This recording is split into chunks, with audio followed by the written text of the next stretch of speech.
Всех приветствую на канале Меловой. Сегодня глина, которую вы ждали многие из вас. Это глина Туркестан белый первый. И в предыдущих роликах почему-то некоторые люди, как в ТикТоке, я когда выложил ролик, так и здесь написали тоже, зачем же вы обманываете Туркестан первый, второй. Он же только один, откуда взялись эти названия? Ну, извините, я заказываю поставщиков, я сам эти названия не придумываю.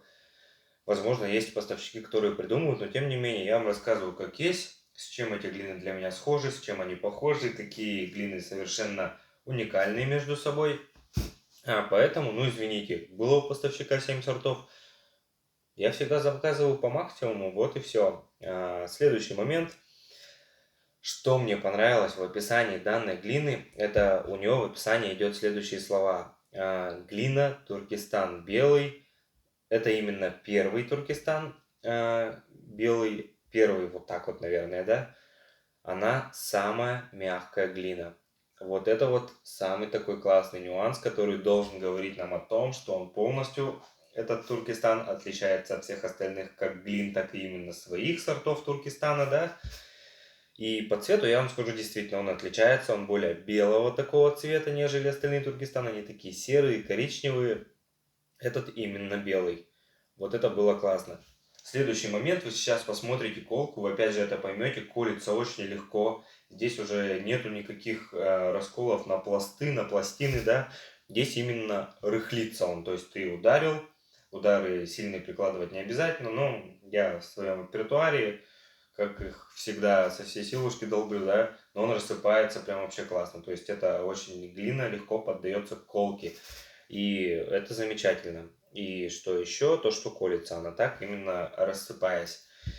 Поедем дальше. Насчет, значит, также замачивания. Замачивание идет тоже очень легко. То есть остальные Туркестаны что делали, допустим, особенно серый, да, ты их замочил, то я ждал, скажу честно, минут 10-15 ролик записывал, потом его просто ускорял, чтобы там быстрее было, да, потому что, ну, не растворялся он.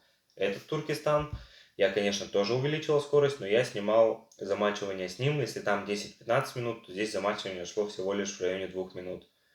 То есть, как бы очень даже ничего себе, да? Насколько он мягкий. В нем в основном ничего не попадает. Также, может быть, какие-то веточки там попасться уже внутри, да, при расколке вы также могли это видеть, то, что некоторые куски при разламывании вот так вот свисали все равно, потому что там какие-то веточки все равно есть. Это же все-таки глина, это все природа, и от этого никуда не деться. Давайте пробовать.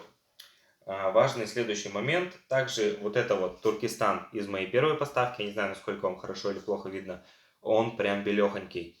И идет такое, что вот понимаю, что нажму на него и распадется. Этот Туркестан из недавней поставки, этот закончился, этот сейчас в наличии. Он чуть-чуть прям потверже, чем этот, чуть-чуть посерее, чуть-чуть, так много чуть-чуть, но не суть. И, соответственно, по твердости этот чуть мягче, этот чуть тверже. Но они настолько отличаются, то есть, ну, по факту это как один сорт, можно об одном говорить, да. То есть он настолько отличается действительно от других глин Туркестанов. Ну, давайте я начну пробовать и давать уже свои точные описания. По описанию также я нашел то, что он дает конкретно пыльные такие нотки, а это понятно, потому что он мягкий, да. Также молочное послевкусие есть. И поехали.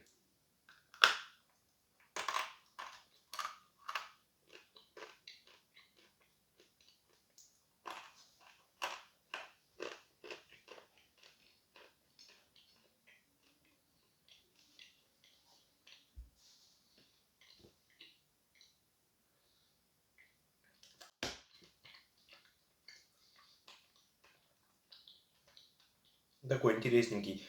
Я, кстати, не просто так взял этот огромный кусок, потому что остальные Туркестаны навряд ли бы так откусил. Но белый, думаю, откушу.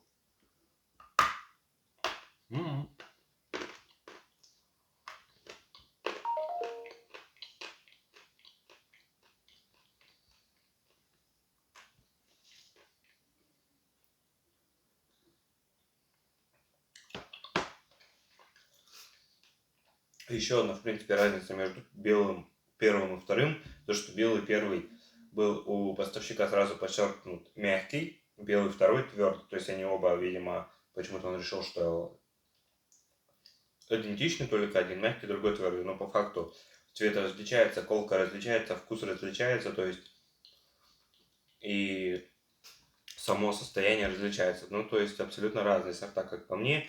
Белый второй это ближе к коричневому, а вот этот прям оригинальненький.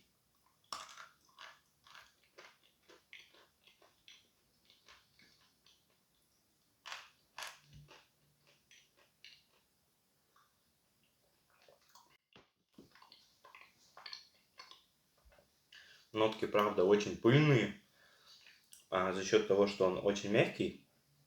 Когда ты его раскусываешь, то же самое, что с мелом. Если ты кушаешь крошку мела, да, очень хорошо просушенную, вкус открывается лучше.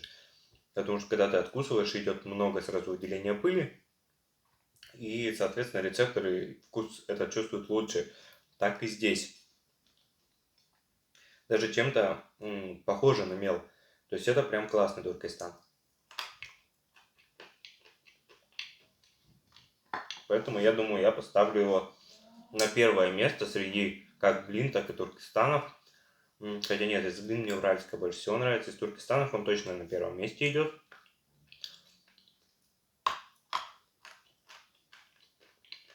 Но смотря как сравниваем.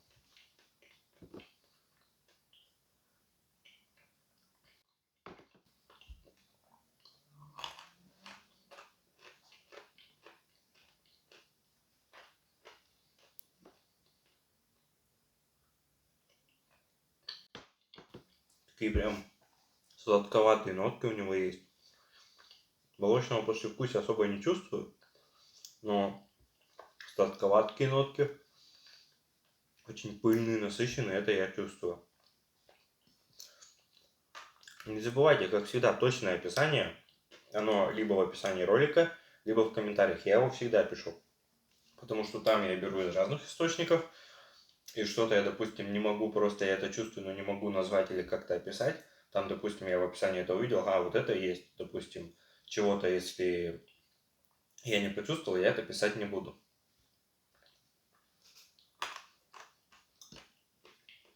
Настолько мягкий.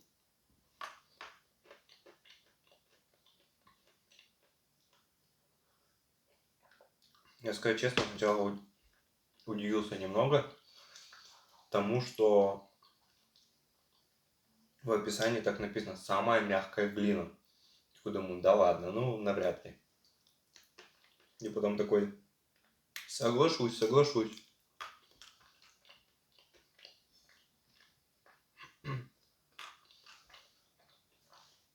Но здесь из него просто грех не делать какую-нибудь пасту. Да и просто для любителей глины это что-то нечто, так как ну настолько он мягкий.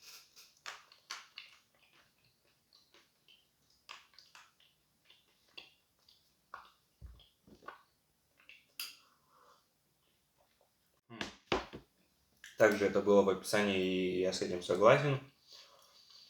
Он не залипает. За счет вот этой своей мягкости, как такового залипания нет вообще. Хотя это и глина. Думаю, еще нужно откусить от такого кусочка, то вы там в комментариях будете меня за это ругать. Иначе зачем такой кусок, когда я кушаю маленький, да?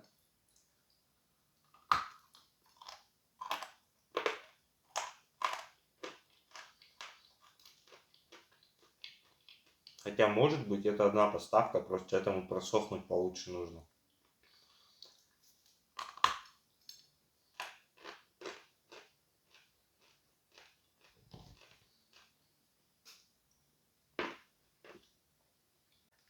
Что я подавился. Это минус подобных пыльных сортов, что из-за этой пыли очень легко подавиться.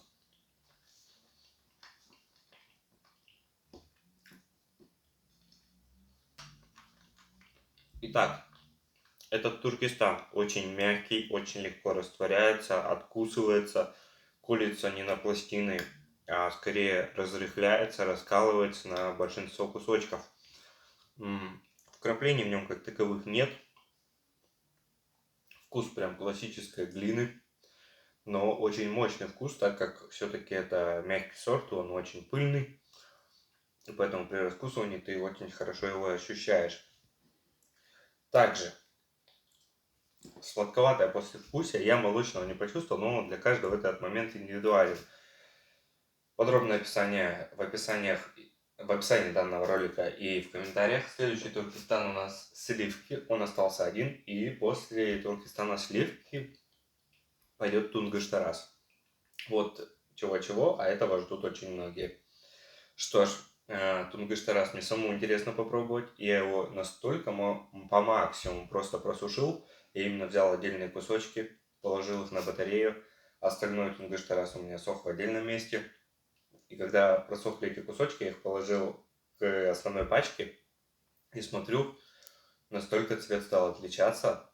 Прям максимально. Вот видишь, что высушенный, да, мелок, глиномел, как правильно Тунгуш-Тарас назвать. И обычный, еще не до конца просохший. Это прям сильно видно. Кстати, вот здесь вот у меня вот он стоит. Это белый, вот этот вот первый. Колка прям шикарная с ним. Правда, разлетается все в разные сорта, хотел сказать, стороны.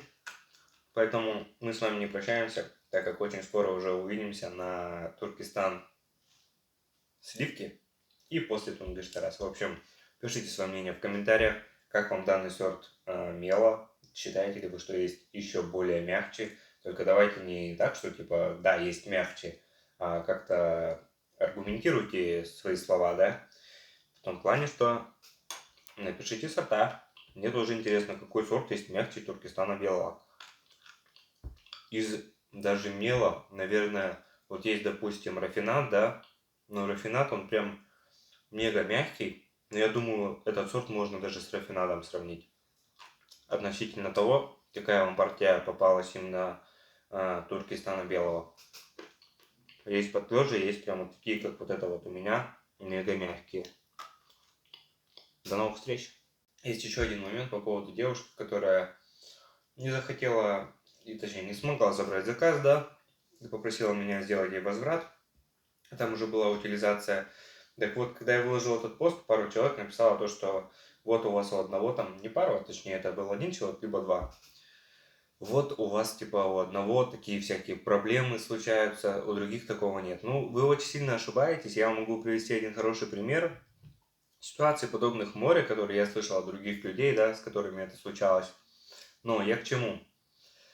Просто эти люди это умалчивают, как-то приминают эту ситуацию, делают то, что говорит им клиент, потому что они не хотят никакой шумихи. Но по сути, вот вам пример ситуация. Я в очередной раз заказывал определенный сорт глины, не буду называть какой, и, соответственно, начинаю оплачивать, и поставщик мне говорит: а Константин, вы можете там оплатить на вот эту номер карты девушки, да? Просто, говорит, она у меня оформила, говорит, заказ какая-то странная, все получила, и написала с претензией мне то, что вот ей не понравился там он цвет, якобы не такой, вкус там не такой и так далее. И говорит, просит вернуть ей возврат. И главное, сначала она попросила возврат, я согласился, на следующий день она мне пишет: нет, мне возврат не нужен. Отправьте мне просто еще столько же того, что вы мне уже отправляли бесплатно. Ничего себе, да? Вот насколько наглые люди есть. То есть ей это пришло, но ей это очень сильно не понравилось. Она говорит: сделайте мне возврат. Он говорит: хорошо, верну вам деньги. Нет, пришлите мне еще столько же того же, что мне не понравилось. Ну, это очень странно звучит. Я говорю: ну, зря вы так, говорю, делаете возвраты, ведь вы могли просто по-человечески объяснить то, что просто идет, допустим, такой пласт, который немного различается по цвету с предыдущим пластом. На что мне поставщик спокойно ответил, то, что ему просто не нужны какие-то разборки, чтобы эта девушка написала в какой-то группе, чтобы его обсуждали и так далее. Я как бы здесь с пониманием отношусь, то есть здесь дело каждого. Ну, когда мне пишут: сделайте возврат, когда человек виноват, когда он сам не забрал заказ, когда он мне 2 недели не отвечал, когда я предупреждал человека, что ее утилизируют, человек мне все равно не ответил, хотя, насколько помню, девушка в сеть заходила. Ну, это уже странно. Здесь, конечно, у каждого свое мнение, но я думаю и видел, что большинство все-таки на моей стороне, а не большинство, а почти даже все люди, которые как-то это прокомментировали. В общем, спасибо большое за просмотр. До новых встреч!